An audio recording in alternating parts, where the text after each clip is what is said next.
Alors, on continue avec Aurélien Boudon, secrétaire national de l'Union syndicale solidaire. Ouais. Je pense que toutes les interventions précédentes ont permis de démontrer qu'effectivement le budget c'était une bataille qui était centrale, d'autant plus dans ce contexte d'austérité, surtout que l'austérité on ne va pas la payer que en 2025. Donc il y a un enjeu évidemment qui est central. La première bataille sans doute qu'on va devoir gagner, c'est celle du fait que voilà, PLF, PLFSS, c'est pas juste des acronymes barbares, c'est des choses qui ont des conséquences concrètes dans la réalité et qui portent aussi derrière des choix qui vont avoir des conséquences, y compris dans par exemple les différents ministères. On en a eu des exemples juste avant. Manès prenait l'exemple du SNU, 5 milliards d'euros sur le budget de l'éducation nationale. Bon, par exemple, nous on a chiffré que pour 200 millions d'euros sur le budget de l'éducation nationale, il y a 119 000 AESH, accompagnants d'élèves en situation de handicap, qui aujourd'hui sont des personnes qui réalisent des missions de service public dans la fonction publique sous un statut de contractuel, alors que c'est un emploi pérenne avec des besoins pérennes. Ça coûterait donc 200 millions d'euros de les titulariser, à mettre au regard de ces 5 milliards pour ce SNU qui ne sert pas à grand-chose. C'est un premier exemple. Il y a l'exemple de toutes les conséquences concrètes. Alors, sur la question des mobilisations, nous, on est une organisation syndicale. Par définition, on fait rien sans les salariés. Donc, évidemment, ça va être mis aussi en débat avec les collègues, avec les agents, de savoir, au vu des annonces, y compris il est compliqué de commenter puisqu'on n'a pas le projet de budget, mais voilà, on imagine bien effectivement que même si on l'a vu avec la question la revalorisation des pensions, que les services publics n'étaient pas la seule cible sur les économies, on ne peut que craindre que le petit râteau effectivement vienne se promener aussi de ce côté-là.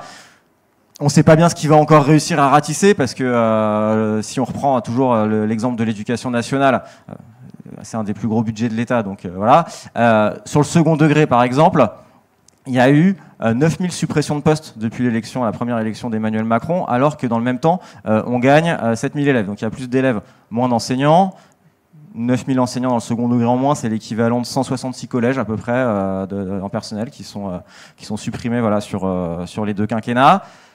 Pour revenir au taux d'encadrement qui existait en 2006, il faudrait 45 000 embauches. Donc c'est pour dire aussi un peu ce qui a été détruit toutes ces dernières années. Et donc le fait là que la moindre coupe aussi va avoir des conséquences extrêmement visibles tout de suite. Ça c'est un premier exemple. On pourrait citer un autre exemple, c'est celui du ministère des Finances.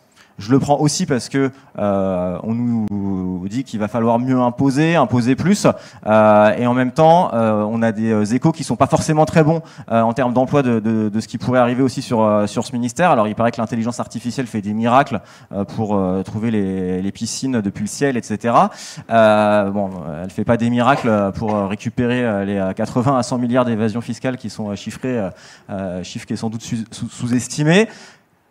Depuis la création de ce ministère en 2008, 30 000 emplois qui ont été perdus. Voilà. Donc c'est des exemples qui montrent la difficulté aujourd'hui face à laquelle se trouvent aussi les services publics. Évidemment, il y en aurait d'autres. Tout le monde. Vous avez peut-être vu le rapport de la Cour des comptes qui explique qu'il faudrait supprimer la bagatelle de 100 000 emplois dans les collectivités territoriales, dont par ailleurs les finances ont été aussi victimes de tous les gracieux cadeaux qui ont été faits par l'État, y compris des impôts locaux et donc des trous dans les caisses aussi des collectivités locales, et qui en plus souvent quand même bénéficiaient aussi aux plus aisés. Je ne développerai pas parce que le temps file, mais voilà. Et donc, l'enjeu qu'on a sans doute, et c'est bien qu'on soit toutes et tous ici réunis, tu rappelais les revendications de l'Alliance écologique et sociale, Solidaire en fait partie aussi, la FSU, plusieurs organisations ici, d'autres qui n'y sont pas.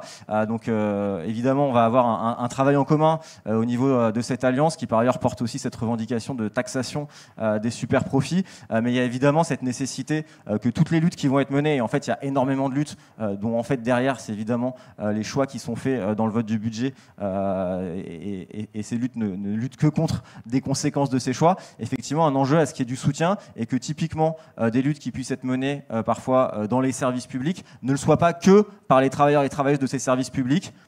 À la fin de l'année, il y aura sans doute une bagarre à la SNCF contre l'ouverture à la concurrence. c'est peut-être même, on va dire, la dernière qui pourrait être menée sur ce sujet, qui ne fait qu'avancer.